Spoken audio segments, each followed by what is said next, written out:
El mar Mediterráneo, siglo V a.C. Una vasta red comercial creada por los fenicios. En centenares de yacimientos arqueológicos dispersos por toda la cuenca mediterránea, es frecuente hallar artefactos completamente ajenos a las culturas y civilizaciones autóctonas. Un amuleto egipcio en Grecia. Una vasija griega en África. Sin duda alguna, el sinnúmero de productos que viajaban de un país a otro y luego a otro más, se transportaban, compraban y vendían de un modo sistemático. Y fueron los fenicios, tocados con sus características tiaras, a bordo de sus formidables barcos, dotados de un singular talento para los negocios y osados navegantes de altura, quienes más destacaron en esta empresa. Originalmente, los fenicios procedían del actual Líbano. Se organizaban en ciudades-estado, la más prominente de las cuales fue Tiro, donde aún se yerguen sus magníficas ruinas romanas. Para los fenicios, la forma más sencilla de prosperar residía en el contacto con otros pueblos. Y la ruta más rápida hacia nuevas tierras y culturas era el Mediterráneo. Pronto se convirtieron en consumados marinos y astutos mercaderes, sin duda los mejores. Aprendieron a descubrir qué bienes ofertaban y demandaban aquellos pueblos, y comenzaron a surcar los mares y a comerciar ya en el segundo milenio antes de Cristo. A fin de dotar de infraestructura a su comercio, construyeron puertos, fundaron colonias, edificaron almacenes y establecieron una red de rutas marítimas que enlazaban naciones vecinas, como Egipto, Grecia, la Magna Grecia y Cartago, en el África septentrional. A continuación alcanzaron Cerdeña, las costas mediterráneas y atlánticas de España. Por el sur, el litoral senegalés y por el norte, Inglaterra e Irlanda. Tan amplia red de comunicaciones compuesta por centenares de colonias y millares de naves requería una buena coordinación. Durante años, los estudiosos especularon acerca de los medios de comunicación empleados por los fenicios en aquellos remotos tiempos para organizar el almacenaje y la compraventa de tal variedad de artículos. El descubrimiento de este sarcófago, en el cual fue inhumado el monarca fenicio Ahiram, que reinó en el siglo XIII antes de nuestra era, permitió a los arqueólogos comprender las razones de su notabilísima capacidad organizadora. Grabado en el féretro se encuentra el más antiguo ejemplo de escritura alfabética. Se compone de letras, no de jeroglíficos. Los fenicios fueron los inventores del alfabeto, una herramienta que resultó ser imprescindible para el establecimiento de su grandiosa red comercial. La siguiente comparación nos ayudará a hacernos una idea de lo extraordinario de esta innovación. A la derecha vemos dos jeroglíficos egipcios y a la izquierda dos caracteres del abecedario fenicio, la M y la H. Combinando ambas letras, el lector ya no necesitaba interpretar un concepto expresado por medio de un jeroglifo o ideograma. Contaba con un código concreto que siempre significaba lo mismo y tenía ese mismo significado para cualquier lector.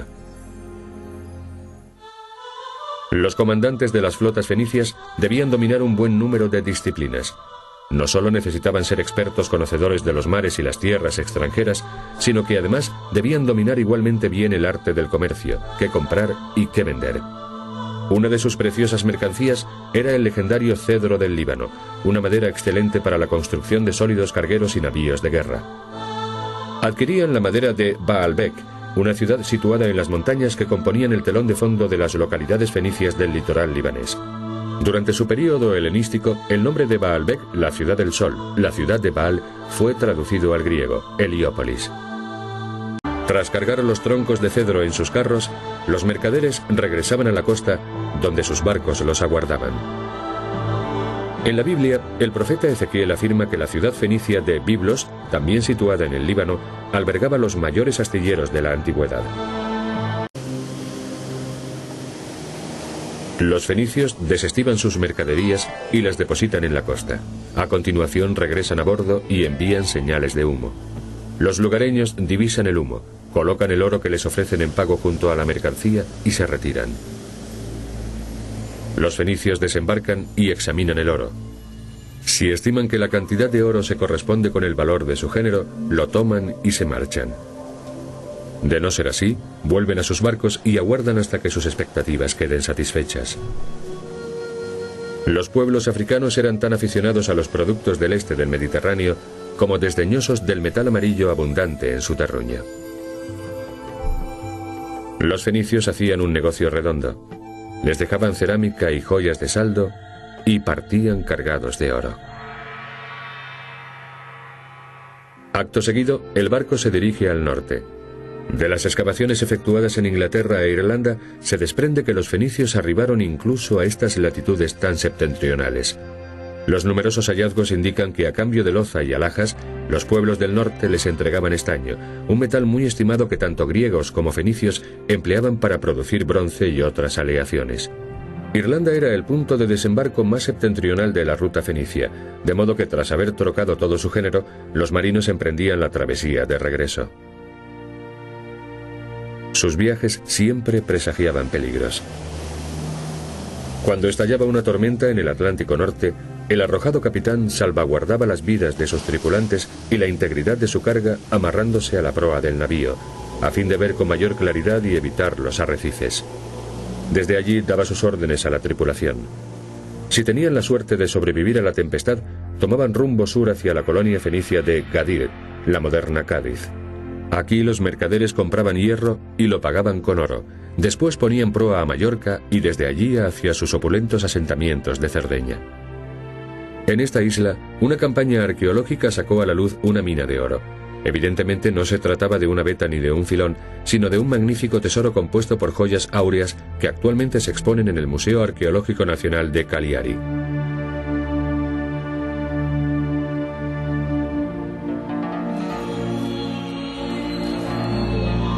Puesto que en Cerdeña jamás ha habido yacimientos auríferos, el metal precioso debía de llegar de África a bordo de bayeles fenicios. En las colonias sardas eran los propios aurífices fenicios quienes trabajaban el oro, confiriéndole las más singulares formas por medio de unos pequeños moldes. Cerdeña era el mayor centro productor de artesanía fenicia, especialmente de vidrio. En la isla se fabricaban ungüentarios empleados para envasar bálsamos y perfumes, collares y sus típicos amuletos. Durante siglos se creyó que los fenicios habían sido los inventores del vidrio. Aunque tal teoría ya está desprestigiada, es evidente que eran unos maestros vidrieros sin par. En invierno, el puerto militar de Cartago siempre estaba atestado, ya que el mal tiempo hacía sumamente peligrosa la navegación por las agitadas aguas del Mediterráneo. Por lo tanto, se procuraba evitar los conflictos bélicos durante los meses invernales. Sin embargo, era la época idónea para el mantenimiento de las naves. Los trirremes se izaban a tierra firme por la suave pendiente que describe la isla. Unos tablones de madera dispuestos transversalmente facilitaban el agarre de los barcos al ascender por la rampa, llamada grada. A la entrada de estas instalaciones, unas columnas jónicas, situadas a nivel del mar, daban la impresión de conformar un pórtico que daba mayor prestancia al complejo militar. Los bayeles también se embellecían. Normalmente las naves fenicias llevaban ojos pintados en la proa a fin de infundir terror a sus enemigos. Los buques de guerra, a diferencia de los mercantes, disponían de remos y remeros, lo que les permitía alcanzar mayores velocidades. Amén de excelentes marinos, los fenicios eran magníficos constructores navales. Fabricaban embarcaciones en serie y reemplazaban los navíos hundidos por el enemigo con gran prontitud. Todas las piezas del barco iban perfectamente identificadas con rótulos y se almacenaban listas para un rápido ensamblaje. Esta técnica les permitía construir toda una flota en un tiempo récord.